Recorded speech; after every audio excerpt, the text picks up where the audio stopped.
Mantengamos nuestras Biblias abiertas allá en la carta a los Colosenses, capítulo 2. Para ninguno de nosotros es cómodo, ni es bueno que seamos advertidos por algunas personas. De hecho, cuando hay personas que vienen a nosotros y nos dan algunas advertencias, no solamente es incómodo, pero como que siembran en nosotros un sentido de culpa. O a veces esas advertencias van hacia nuestras conciencias y nos hacen pensar sobre nosotros mismos si estamos haciendo mal algo en ese momento que somos advertidos. Pero miren, hay advertencias generales y las menos incómodas son aquellas advertencias que son generales, como dije. Pero ¿qué tal sobre aquellas advertencias específicas y que tienen toda la seriedad del mundo? ¿Qué pasa cuando hay alguien, una persona muy importante que nosotros consideramos y trae a nosotros una palabra de advertencia que no pertenece a la categoría de advertencias generales, pero que pertenece a una advertencia real, seria, que nos transmiten a nosotros preocupación, que nos transmiten a nosotros un sentido de peligro real en nuestras vidas en ese momento? ¿Qué pasaría si esta advertencia nosotros lo dejamos pasar desapercibido, no dándole la importancia necesaria? Esto es lo que la palabra, lo que nuestro texto en esta mañana busca establecer en nosotros. Busca despertar en nosotros un sentido de responsabilidad y de respuesta hacia esa advertencia. Dejemos que el Espíritu, por favor, use su palabra y traiga este mensaje a nuestras vidas. Vuelvo a leer el versículo 8. Mirad que nadie os engañe por medio de filosofías y huecas sutilezas, según las tradiciones de los hombres, conforme a los rudimentos del mundo, y no según Cristo. Bien, aquí hay una advertencia. Hace 8 días, el apóstol Pablo estaba dándonos lo que es el tema y propósito de toda su carta, después de escribir una introducción larga acerca de la preeminencia de Cristo. ¿Y quién es Cristo? Y debe ser Cristo para los hermanos colosenses, recién añadidos al reino de Dios, especialmente por ser gentiles. Y una vez que disfrutamos y entendimos, y espero haya sido así, el tema principal y el propósito de los versos 6 y el verso 7, de repente el apóstol Pablo conecta una advertencia. Y es que no es la única advertencia que vamos a encontrar. Por ejemplo, la primera está aquí, en el 2.8. Mirad que nadie os engañe. Hay una serie de 3 advertencias en la carta. La segunda vez que seremos advertidos está en el verso 16, cuando Pablo dice también, nadie les juzgue. O la tercera advertencia en el capítulo 2, verso 18, que dice, nadie les prive. Si ustedes ven, el autor quiso dejar esta serie de advertencias, pero empecemos por la primera. Y es muy interesante que la primera advertencia que nosotros encontramos aquí es después, repito, de que el apóstol dio el tema y el propósito principal de toda la carta, de andar en él, arraigados y sobreedificados. Esta palabra, hermanos, tiene todo el sentido, el peso y la importancia posible del apóstol Pablo para estos hermanos, para esta iglesia joven de 17 a 20 miembros en la ciudad de Colosas, en la casa de Tíquico. Mientras Tíquico leía la carta del apóstol Pablo. Entonces vamos a ver en qué consiste esta primera advertencia. Vean el verso 8. Dice, miren que nadie les engañe. Vamos a empezar, hermanos, por el engañador o el secuestrador. Vean la primera parte del verso 8, por favor. Miren, una advertencia siempre va a apuntar a un peligro, si no, no existirían las advertencias. Y es por eso que nosotros, Dios nos está diciendo el día de hoy, que seamos muy sensibles a las advertencias que Él nos da. Entonces, Él nos presenta, para empezar, al engañador. Pero hermanos, en el griego no se escribe como lo vemos en Valera, que nadie les engañe. En el griego está un poquito más gráfico, en otras palabras, el autor le da más vida al comparar usando esta palabra. ¿Cuál es? Él dice, miren que nadie, o cuídense que nadie les lleve secuestrados. Esa es la palabra en sí. Pablo nos advierte de un secuestrador. Miren que últimamente ha estado muy de moda los secuestros, por donde sea en el país. Y uno de los temas más peligrosos y más dolorosos y que implica muchísimo trauma en las familias mexicanas es precisamente el peligro de los secuestradores. Y Pablo quiere usar esta palabra muy a propósito. La palabra engañar en griego es lo que significa en esta ocasión: que nadie les lleve secuestrados. Ahora, la idea aquí es el apóstol Pablo está pensando, si él quiere usar esta palabra griega, él quiere que nosotros entendamos esto. Es como que si viene el secuestrador de repente a tu vida y va a hacer eso, te va a secuestrar, te va a llevar encadenado. Es la forma en cómo lo va a hacer. Ahora, Pablo sigue pensando en esto, porque esta palabra se usaba muchísimo cuando venían personas malas, personas que se dedicaban a la compra y venta de esclavos en aquel mundo y en aquel tiempo. Y venían y llevaban y sacaban a las personas de sus casas y las encadenaban y las llevaban secuestradas o cautivas y las ponían en venta en el mercado de esclavos. Esta es la palabra que Pablo está usando. La idea de que habrá personas que vendrán a las iglesias, secuestrarán a los hermanos o a las hermanas, buscarán secuestrarlos, buscarán llevarlos cautivos, solo para ponerlos a la venta de algo.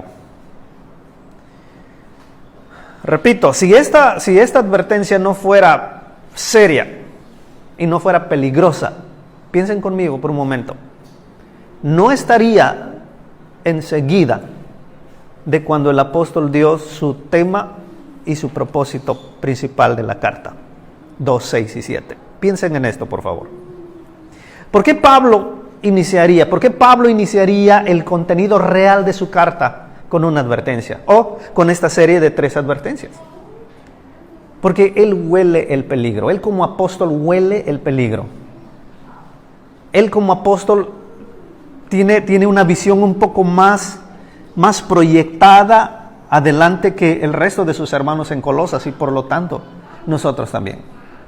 Debemos reconocer y debemos admitir que nuestra visión es corta, como dice el apóstol Pedro, y necesitamos de gente especializada de Dios como estos apóstoles que nos dejaron sus escritos y que quiere llamar nuestra atención. Dice que cuídense mucho porque hay secuestradores que vendrán por ustedes. Debemos pensar también en esto siguiendo la lógica, hermanos, del verso 8. ¿Cuál es la manera en que ese secuestrador buscará secuestrar a la iglesia del Señor? ¿Cuáles son los medios que el secuestrador usará? Miren el verso 8, por favor. Dice, por medio, ¿lo ven? Ahí está la manera o los medios de los secuestradores. Por medio de filosofías y huecas sutilezas. Filosofía. Hermanos, la filosofía es una forma hermosa de pensar. Filosofía significa amor al conocimiento. No somos muy dados aquí los mexicanos a eso, pero debemos de pensar que los primeros receptores de esta carta vivían en un mundo completamente filosófico.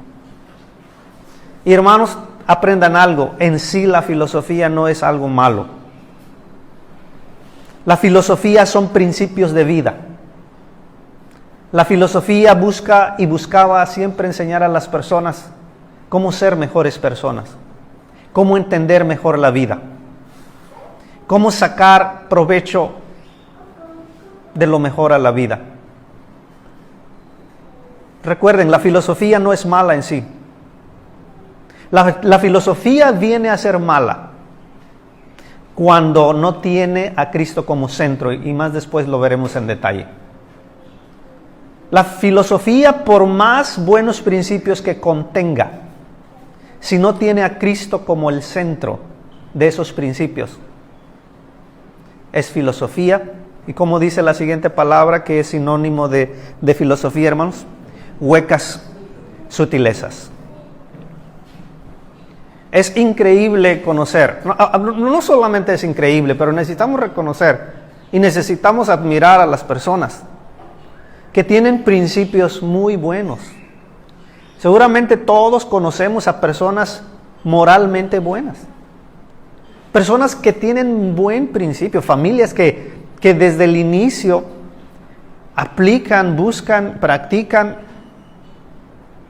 el principio, principios buenos, de cómo ser buena familia, de cómo respetarse uno al otro, de cómo llevarse uno al otro. Ayer platicábamos de cómo ayudar en forma colectiva. Hay principios muy buenos en el mundo, hermanos. Pero cuando no tiene a Cristo como centro, repito, se convierte en huecas sutilezas. Mucha atención, porque Pablo está buscando educar la mente de los hermanos colosenses y por lo tanto también a nosotros. Cuando él les dice, y escoge con mucho cuidado esta palabra, sutilezas. Hermanos, aquello que sirve como una trampa efectiva para hacer caer a alguien es la sutileza. Porque las personas no se dan cuenta qué es lo que contiene. Por más buena intención y buenos principios tenga. Y Pablo quiere usar muy a propósito esta palabra. Huecas sutilezas. La iglesia debe estar al tanto. ¿Qué es un buen principio? ¿Y qué es un principio bíblico? La iglesia debe estar al tanto. ¿Qué es un mandamiento directo de Dios a través de sus profetas o apóstoles? ¿Y qué son huecas sutilezas que buscan solamente atrapar, engañar y llevar secuestradas a los hermanos y hermanas de Colosas, de Oaxaca, de Puebla y de todo el mundo? Este es el medio que ellos usarán. Buenos principios, en vez de decir filosofías, vamos a ponerles buenos principios de moralidad, buenos principios de fraternidad, aunque ustedes se espanten, pero que el apóstol lo equivale como huecas sutilezas. Y uno diría, pero qué bárbaro, ¿por qué tanto así? Sigan viendo el verso 8, por favor. Dice, conforme a las tradiciones de los hombres. Y quiero ponerles a pensar, pongan esta línea por arriba, conforme a las tradiciones de los hombres, y quiero que en su mente, hermanos, debajo de esa línea que acabamos de poner, ahora coloquen la siguiente línea, conforme a los rudimentos del mundo. Es una idea paralela, es una sola idea que tiene dos sentidos. Está explicando. La segunda línea explica la primera línea. Conforme a los rudimentos del mundo. ¿Por qué son malos, hermanos? ¿Por qué son malos las buenas intenciones? ¿Por qué son malos, según la Biblia, los buenos principios de moralidad? Cuidado. Porque la filosofía busca eso también. Busca que todos los seres humanos se lleven. Busca que todos los seres humanos se quieran, se acepten. Cuidado, porque no estamos tocando ninguna cosa mala.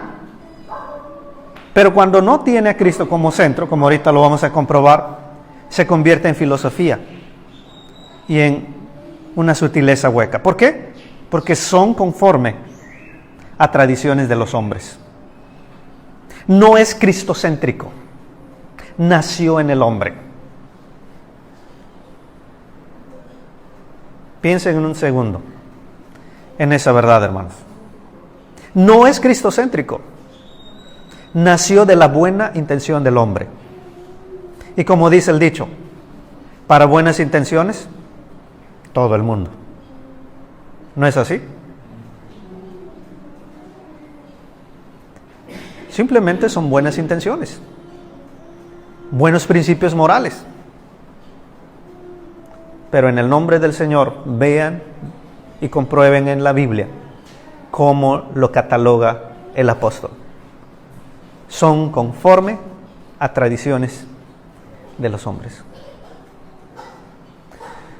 No vamos a ahondar mucho en esto porque más después, versículos más después, Pablo detallará con mucha calma y con mucho color lo que él trata de decir cuando él dice son conforme a tradiciones de los hombres. Ahora, ¿qué significa que sean tradiciones de los hombres? Bueno, ya dijimos que no es cristocéntrico. Entonces, ¿qué es? Vean la siguiente línea. Dice, es según o conforme a los rudimentos del mundo. ¿Cierto? Sí, viste bien.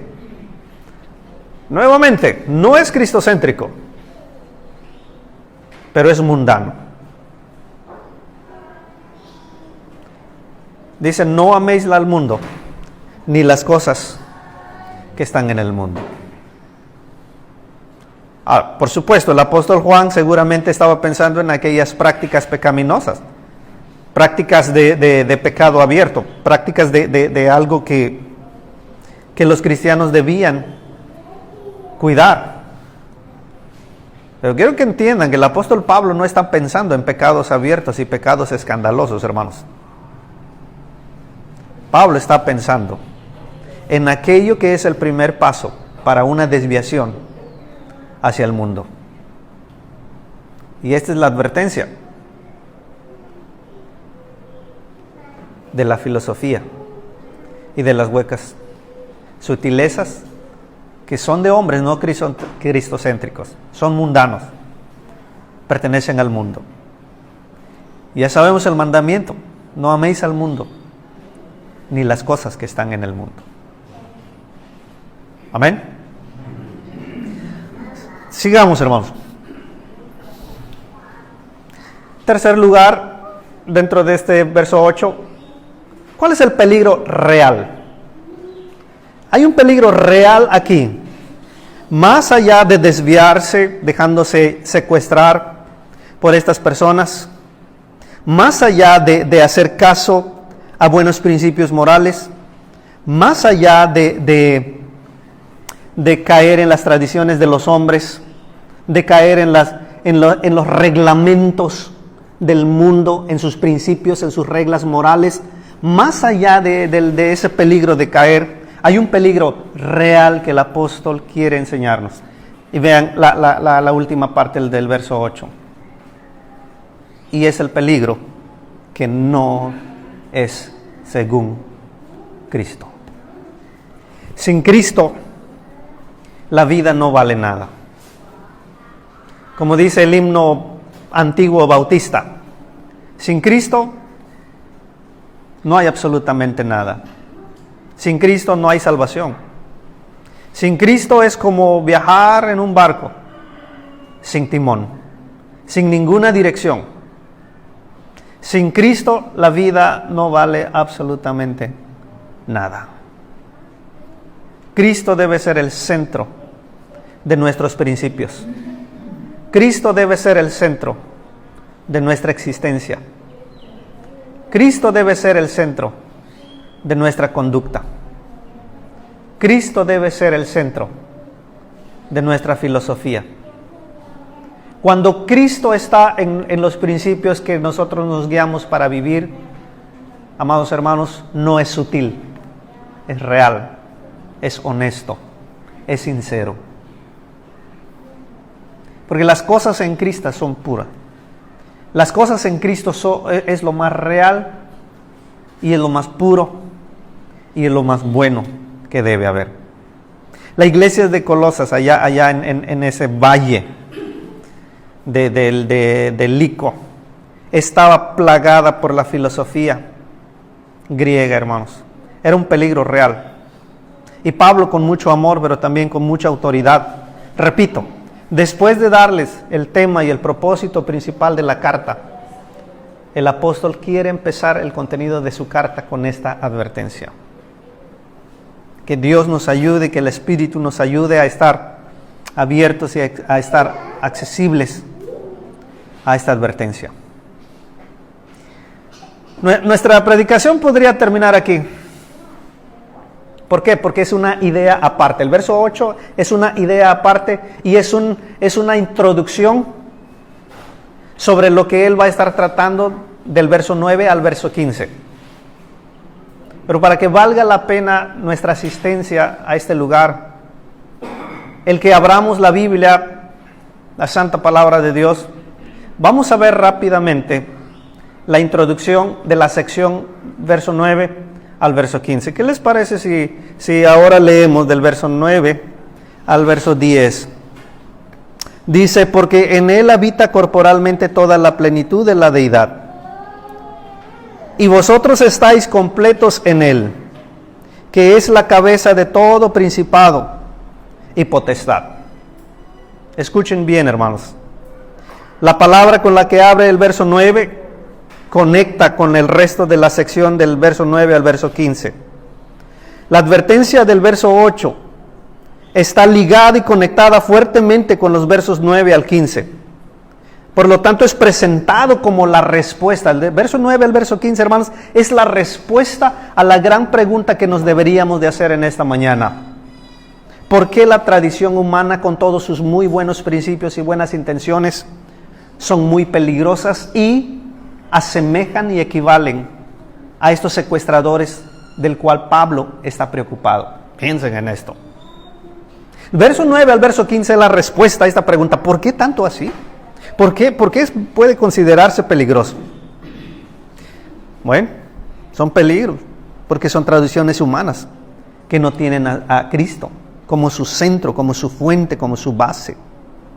Lo horrible de ser engañado, capítulo 2, verso 4, y ser llevado secuestrado, capítulo 2, verso 8, esto refleja que la iglesia no estaría caminando en Jesús. Esto refleja que la iglesia no está arraigada en Jesús, que no está creciendo en Jesús. Esto refleja que la iglesia no tiene a Jesús como el ser más maravilloso, como su fuente de poder, como su fuente de gracia, como su fuente de esperanza. Primera de Juan 3:3, hijitos, dice, mirad cuál amor nos ha dado el Padre, que seamos llamados hijos de Dios, pero aún no somos lo que hemos de ser. Pero sabemos que cuando Él se manifieste, seremos semejantes a Él. ¿Por qué, hermanos? Porque le veremos tal como Él es. Hermanos, es esto que el apóstol Pablo está diciendo.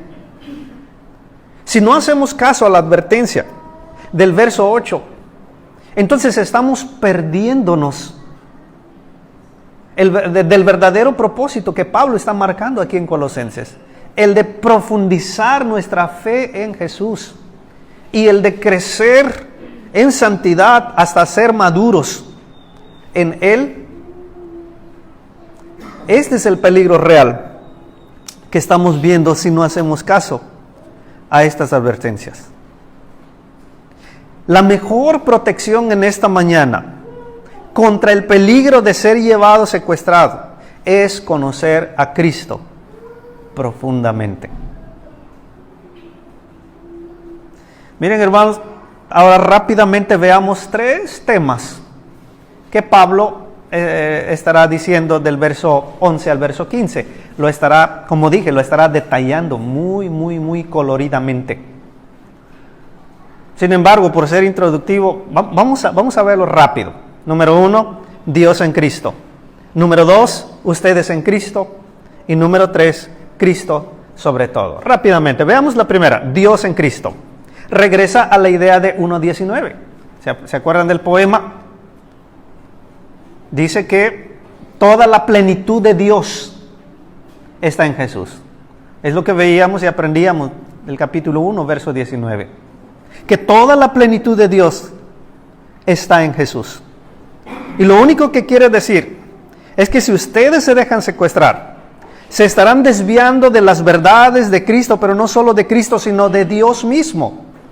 Pues Dios le ha placido depositar toda la plenitud de Él, de su deidad, en Jesús. El mismo Dios que una vez habitó en el Sinaí, Éxodo 24:16. El mismo Dios que una vez habitó en el tabernáculo, Éxodo 25:8, Número 5:3. El mismo Dios que después habitó en el templo de Jerusalén, 2 de Samuel 7:5. El mismo Dios que le plació habitar en el monte de Sión, 1 de Crónicas 23:25. Escuchen esto. Es el mismo Jehová que ahora mora corporalmente en Jesús el Mesías. El Dios que se había dado a conocer y estaba presente entre su pueblo en la historia de Israel en el Antiguo Testamento, y que aún después del exilio, este mismo Dios Jehová prometió volver a morar entre ellos. Ese mismo Dios está plenamente presente y habitando en Cristo. Piensen en esto, hermanos.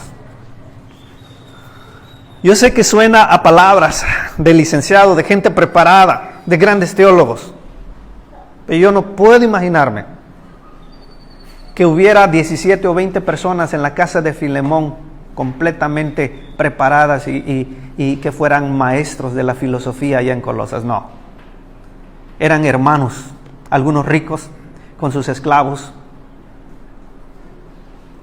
que necesitaban esta gran verdad. Piensen en eso, por favor. Si tú y yo queremos hacer caso al peligro de no ser secuestrados, debes tomar en cuenta que Dios ha hecho todo un plan y lo está llevando a cabo. El mismo Dios, como dije, como corrimos por la historia de Israel, cuando Él habitaba, la palabra clave aquí es morar o habitar, habitaba en el Sinaí, habitaba en el tabernáculo, habitaba en el templo de Jerusalén, habitaba en el monte de Sión. Es increíble y asombroso cómo este gran Dios ahora le ha placido mandar a su Hijo Jesús en el cumplimiento del tiempo. Y este Dios mora, habita, la misma palabra, corporalmente, con su deidad, con su plenitud de Dios en Jesús. Miren cómo está conectada esta idea de quién debe ser Jesús para nosotros con el hecho de resistirnos a ser secuestrados por buenos principios, buenas intenciones, que equivalen a huecas sutilezas, que son tradiciones de hombre, que son tradiciones del mundo, que no son cristocéntricas. Mira lo que tú y yo nos estaríamos perdiendo si no tenemos a Cristo como centro. Mira lo que tú y yo seríamos, qué clase de iglesia seríamos, que no nos dedicáramos, que nuestro trabajo sagrado no fuera profundizar en nuestro conocimiento de Cristo, pero no solamente inflar nuestro cerebro de información, pero el hecho de conocer verdaderamente a Cristo, ya sea a la buena o a la mala. Dios es tan bueno que Él trabaja en sus escogidos, que Él va a buscar perfeccionar lo que Él ha empezado en sus escogidos porque los ama tanto. Romanos 8:28 dice, y sabemos que todas las cosas, ¿qué, hermanos? Ayudan a bien, porque este es el propósito por el cual fueron llamados por el amado. Y si Dios va a hacer esa obra, de ti depende que sea a la buena o a la mala, pero Él lo va a hacer. Por Él quiere, su plan es que nosotros tengamos a Cristo como lo más hermoso, lo más maravilloso, que sea el centro de nuestros principios, de nuestra filosofía, de nuestras buenas intenciones, porque fuera de Cristo no es nada agradable delante de Dios, porque no fue así como Dios lo planeó y lo diseñó. Rápidamente, entonces, Dios ha mostrado decidido habitar en Cristo. Número 2, luego dice, ustedes en Cristo. Después el versículo dice así, hermanos, dice, porque en Él habita corporalmente toda la plenitud de Dios, lo que acabamos de ver, verso 10, y ustedes están completos en Él. ¿Cuántos dicen amén, hermanos? En otras palabras, ustedes han sido traídos. Si Pablo empieza a jugar con la idea de ser secuestrados. Amén. Ahora él va a voltear esto. Él va a decir, en el original suena así, ustedes han sido traídos a una llenura en Cristo. Muchos cristianos pueden batallar con el asunto de la autoestima. Muchos cristianos a lo largo de su vida pueden batallar con cosas negativas en su vida. Pero muchas veces olvidamos y dejamos desapercibida esta línea aquí en nuestro texto en esta mañana. Que Dios ha hecho una obra y que Dios nos perdone cuando lo hemos subestimado. Y que Dios nos perdone cuando lo hemos ignorado. Y que Dios nos perdone cuando no hemos sabido aplicar lo que dice aquí. Pero aquí dice que en Cristo somos completos en Él. ¿Qué hacemos con esta palabra, hermanos? Somos completos en Él. Jehová es mi pastor, ¿qué dice, hermanos? Y no solo está hablando de lo físico o lo material. Está hablando de nuestra alma delante de Dios, cómo nos ve Dios. Y así debemos vernos a nosotros mismos delante de Él, completos en Él. Porque si consideramos y si nos apropiamos esta palabra de que en Cristo somos completos en Él, escuchen bien, esto nos dará las fuerzas y las armas necesarias para poder demostrarlo andando en Él, arraigándonos en Cristo y creciendo en Cristo. Piensa en esto. La mejor y más importante motivación para el cristiano es el hecho de que él conozca y sepa que Dios ha hecho una obra maravillosa, y no solamente el de morar corporalmente en Jesús, pero también el de haber traído tu vida cual pecador hayamos sido y somos, y de tenernos completos en Él. Esta es una palabra maravillosa, y yo pido y yo oro que ustedes puedan volver a leerlo, puedan volver a disfrutarlo y puedan sacarle el mayor provecho espiritual posible. ¿Por qué tan importante esto, hermano Félix? ¿Por qué deberíamos de hacer esto? Miren lo que sigue, por favor. Dice que es la cabeza de todo principado y potestad. Por ese simple hecho, hermanos. Porque Jesús es sobre todo. Es la cabeza sobre todo principado. Y también es un eco del poema que vimos. Esta tercera declaración breve es que Cristo es la cabeza de todo principado y potestad. No hay otro poder que pueda ser rival al poder y autoridad de Jesús. De hecho, no existe algún poder que no dependa de Cristo o que no esté debajo de la autoridad de Cristo. Piensen en esto. Si el contexto, hermanos, es esos buenos principios de vida y esos buenos principios morales que Pablo le llama huecas sutilezas, aún esta forma de filosofía y principios buenos están debajo de la autoridad de Cristo. Hermanos, más vale que nosotros entendamos eso. Que nuestro Señor, al tener toda la plenitud de Dios, nuestro Señor Jesucristo está por encima absolutamente de todo. ¿Cómo no podríamos, hermanos, tener hambre y sed de su justicia? ¿Cómo no podríamos nosotros orar para que Dios haga crecer ese deseo en nosotros por conocer a Cristo, por profundizar nuestro conocimiento en Cristo? Si esta mañana tú no tienes ese suficiente deseo, algo te hace falta en tu vida. Y que Dios nos ayude a pensar en esto.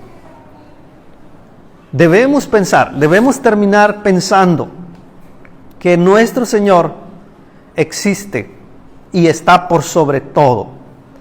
No existe ninguna filosofía humana, no existe ninguna tradición humana, no existen valores humanos, no existen inteligencias humanas que no sea conforme a Cristo y que pueda ser competencia con la filosofía cristocéntrica.